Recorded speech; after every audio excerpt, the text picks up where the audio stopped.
En cette seconde partie de championnat de Liga 2022-2023, le Barça est en tête. Après avoir remporté quasiment l'ensemble de ses matchs, fait quelques matchs nuls et eu une défaite contre le Real Madrid. Mais si on regarde dans le détail, il est intéressant de voir comment le Barça s'est comporté face aux équipes moyennes du championnat, face aux grosses équipes ou face aux petites équipes du championnat d'Espagne. On en parle tout de suite.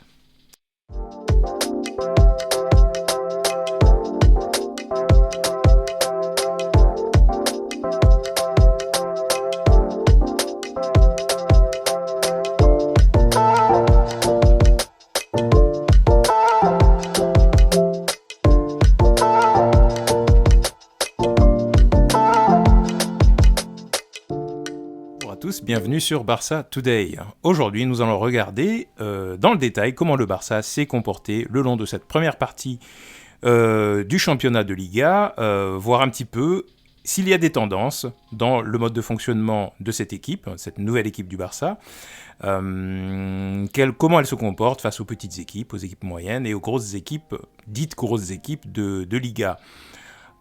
Pour tout vous dire, j'avais l'intention d'intégrer cette partie dans la vidéo précédente, donc que vous pouvez aller voir d'ailleurs, FC Barcelone, une nouvelle ère. Mais il y avait peut-être trop de choses à dire, donc j'ai préféré écourter, me concentrer uniquement dans la vidéo précédente sur le nouveau Barça, le nouvel effectif et les performances du nouvel entraîneur, etc. Sur cette vidéo-ci, je voudrais qu'on regarde un petit peu de plus près quels ont été les différents matchs du Barça depuis cette saison complète donc de Xavi, la saison où Xavi a pu commencer effectivement la préparation de son équipe, a choisi ses joueurs, a pu mettre en place son jeu de façon beaucoup plus complète. Et dans le détail, voir comment cela s'est passé jusqu'à ce mois de février pour le Barça.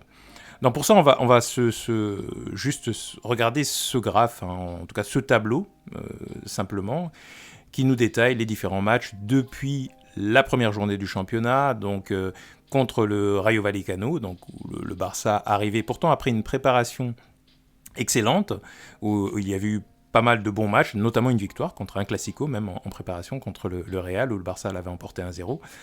Et là, le championnat semblait bien se présenter, puisque le Barça avait l'air d'être en forme.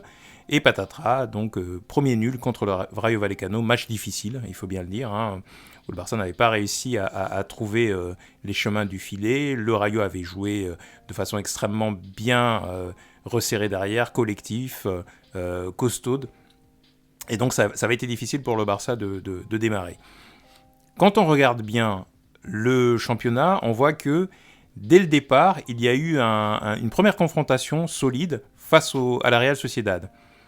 À l'extérieur en plus, et la Real Sociedad a concédé donc la défaite face au Barça 4-1. Et c'était le premier avertissement un petit peu envoyé par le Barça. La première fois, on voyait un Barça réellement très solide, très serein, sûr de ses forces. Et on verra que cette tendance va continuer à être bien marquée le long du championnat, puisque je considère que la Real Sociedad est une des équipes les plus fortes du championnat. En l'occurrence, là, il me semble qu'elle est troisième du championnat. Donc ça fait déjà quelques saisons que Imanol fait du bon boulot et que c'est une équipe offensive qui a largement sa place en Ligue des Champions, en ce qui me concerne, hein, en tout cas. Mais on peut considérer que les grosses équipes du championnat, ce sont l'Atlético de Madrid. Pour moi, il y a quand même le Séville, les deux Sévilles, la Real Sociedad, Villarreal. Je considère que ce sont des camps, des terrains sur lesquels il est difficile d'aller gagner. Valence aussi est une très bonne équipe, et j'en oublie certainement. Mais les gens qui considèrent la Liga comme étant un championnat moyen, indépendamment de l'Atlético et du Real, se trompent largement. Il n'y a qu'à voir les résultats des clubs espagnols dans les grands tournois européens depuis 10 ans. Entre Séville qui gagne tout, entre l'Atlético qui est très souvent placé dans le dernier carré, entre le Barça et le Real qui remportent toutes les Ligues des Champions quasiment depuis 10 ans. Donc voilà.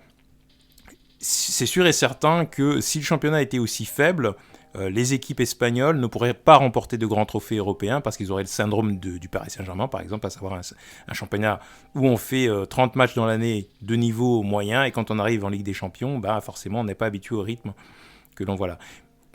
Il y a énormément de contre-exemples pour les équipes espagnoles, puisque ce sont ces équipes-là qui ont remporté le plus de tournois européens depuis ces 10-15 dernières années. Donc la question est un petit peu réglée de ce point de vue-là. Donc Real Sociedad, grosse victoire. Ensuite Valladolid aussi, où il y avait eu un score important. Séville, qui est une grosse équipe, également 3-0. Cadiz, 4-0 à l'extérieur pour Séville et Cadiz. Elche 3-0, on était parti sur une bonne dynamique avant de perdre, comme vous le savez. Il y a eu pas mal de blessures, il y a eu le coup de massue en Ligue des Champions, et le Barça avait un peu plus de mal à gagner. Cela dit, on se rend compte que contre Mallorca, par exemple, qui est considéré comme une équipe petite, victoire certes, mais on est maintenant dans des scores de 1-0. Celta Vigo, 1-0 aussi. Seule défaite contre le Real Madrid, dans une période où le Barça n'était pas très en forme en plus. Et encore de mémoire, le match a été plutôt disputé. Le Barça n'a pas réussi à convertir ses occasions, et le Madrid a été létal, comme à son habitude. Donc, mais ce match était assez disputé, on ne sentait pas le Barça en difficulté.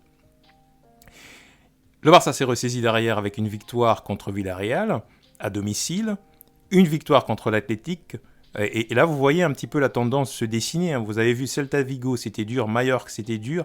Mais là, contre Real Sociedad, contre Séville, Athletic, donc le club basque, là, on voit qu'il y a des gros scores.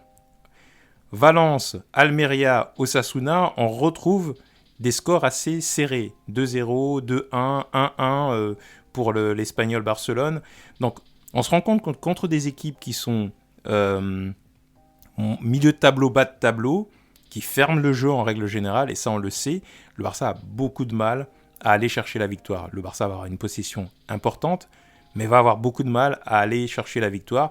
Et souvent, quand le Barça arrive à ouvrir le score, il commence un petit peu à avoir un comportement attentiste. Le ballon ne va pas aussi vite, on ne va pas forcément chercher le 2-0 ou le 3-0, et on se fait souvent surprendre derrière. Donc ça, c'est une tendance que j'ai vue de plus en plus fréquente. Le Barça, contre les équipes moyennes et bas de tableau, va avoir plus de difficultés. On continue, donc, nul contre l'Espagnol. Atlético de Madrid, là, effectivement, une équipe qui est plutôt défensive. Je me souviens très bien de ce match où l'Atlético a joué quasiment une grande partie du match fermé derrière, et ensuite, au bout d'un moment, a commencé à jouer et à mettre en danger le Barça. Mais l'Atlético a d'abord joué une grande partie du match en étant très très en retrait en arrière. Derrière, on avait Getafe, pareil, toujours une équipe milieu bas de tableau. Girone, très très difficile, toujours. Des petits scores. Mais dès qu'on affronte le Betis ou Séville, là on recommence à avoir un Barça qui recommence à être dominateur, et à mettre la pression sur l'adversaire parce que l'adversaire accepte de jouer. Le Betis, ça a été un petit peu difficile, et le 2-1 n'est pas tellement représentatif de la réalité, puisque c'est le but de Koundé contre son camp, et puis normalement ça aurait dû se terminer à 2-0 cette histoire, et c'était réglé. Et ensuite Séville, 3-0, on a vu le dernier match là-dessus, avant le déplacement à Villarreal ce week-end. Donc, ce que je voulais vous montrer, indépendamment du fait que le tableau est assez parlant, puisqu'on se rend compte qu'il y a 2 nuls, 1 défaite et 16 victoires, voire 17 victoires maintenant. Donc, en fin de première partie de saison, c'était 50 points sur 57 possibles. Et là, on en a 53 sur 60 possibles. Donc, le Barça est vraiment dans une très très bonne dynamique. Mais surtout, on voit les tendances. On voit quels sont les matchs pour lesquels il faudra être méfiant. Ce seront ces petites équipes, ces équipes moyennes-là, qui vont venir chercher des résultats ou chercher le nul. Parce que les nuls, au Camp Nou, le nul contre le Barça, c'est une victoire, quoi. C'est un point de gagné, parce que normalement, en début de saison, quand on fait le tableau des matchs, ces équipes-là, devant Barça, devant Madrid, elles mettent défaite, quoi. En prévision, tu mets défaite, tu mets pas victoire. Donc quand tu sors de ce match avec un nul, c'est plutôt une très bonne chose. Donc ces équipes viennent en se disant, on va se battre, on va chercher le nul, on va bloquer, on va d'abord essayer de les empêcher de marquer. C'est pour ça que c'est toujours très difficile. On va jouer notre jeu, hein, on va être plutôt physique, on va faire des fautes, des fautes d'anti-jeu si nécessaire, mais on va les empêcher d'avancer et de marquer un but. Et une fois qu'on arrive à 20 minutes de la fin, ou qu'on a passé la mi-temps, on les sent commencer à avoir des doutes, là on commence à avoir la volonté de faire des contres, de leur faire mal. Et comme le Barça va forcément presser haut, jouer très haut, il va y avoir des espaces derrière la défense et on va pouvoir leur mettre des pics. Ces équipes-là ont toujours fonctionné comme ça. La différence, c'est qu'aujourd'hui, on va avoir un Koundé, on va avoir un Christensen, on va avoir un Araujo, on va avoir une défense beaucoup plus jeune et solide que celle qu'on avait auparavant avec Piqué.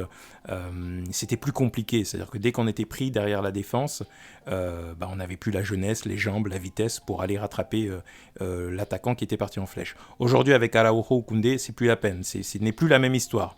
Il faut vraiment être CR7 Prime ou Bale Prime pour pouvoir prendre comme ça de vitesse ces gens-là, quoi. Ils ont en plus l'intelligence de faire la faute qu'il faut quand c'est nécessaire. Donc c'est plus difficile pour ces équipes-là aujourd'hui, c'est pour cela que les victoires sont malgré tout pour le Barça. Et on voit aussi, par contre, que contre les grosses équipes qui acceptent le jeu, qui acceptent de jouer vis-à-vis du Barça, en disant on va accepter le défi du jeu, elles ne font pas le poids. Aujourd'hui, en Espagne, dans le jeu, tactiquement et techniquement, il n'y a pas d'équivalent. Même le Real Madrid ne va pas pouvoir faire le jeu face au Barça aujourd'hui, en tous les cas. Avec cet effectif-là, avec cette proposition de jeu que Xavi met en avant. Donc voilà, donc ce sera un petit peu ça les tendances. Si le Barça a un effectif complet, avec quelques blessures, mais pas avec toute la ligne défensive à l'infirmerie, elle a de grandes chances de remporter les matchs contre le haut de tableau facilement. En revanche, il faudra toujours se méfier des petites équipes, surtout si on fait tourner, et notamment la défense, parce que là, c'est vraiment le bâton pour se faire battre. Donc je voulais vous montrer un petit peu, quand on se récapitule le calendrier et les différents matchs que l'on a eu en début de saison, cette première partie de saison avec le Barça, et bien voir ces tendances qui se dessinent. Et je pense que le coach Xavi et les joueurs ont bien compris cela, savent comment jouent ces petites équipes et vont mettre en place les stratégies nécessaires pour ne pas perdre de points en seconde partie de championnat. C'est ce qu'on dit toujours, hein, c'est contre les petites équipes que l'on perd des championnats. Si on gagne les matchs contre les petites équipes, les équipes qui sont relégables, qui jouent leur vie, qui sont très difficiles, surtout sur leur terrain. Et si on gagne ces matchs-là, c'est beaucoup plus facile de remporter le championnat. Donc voilà, dites-moi ce que vous en pensez. Est-ce que vous avez vu un petit peu aussi est-ce que vous avez le recul et vous avez vu un peu ces tendances qui se dessinent sur le championnat? Est-ce que vous pensez qu'en seconde partie de championnat, on va avoir la même chose et que du coup, peut-être même plus de victoires parce que l'équipe sera avertie? N'hésitez pas à liker la vidéo, n'hésitez pas à aller voir la vidéo précédente, donc, dans laquelle je n'avais pas inclus cette partie, mais qui est intéressante à regarder tout de même, FC Barcelone, une nouvelle ère. Likez la vidéo, abonnez-vous si ce n'est pas encore le cas, je vous dis à bientôt sur Barça Today.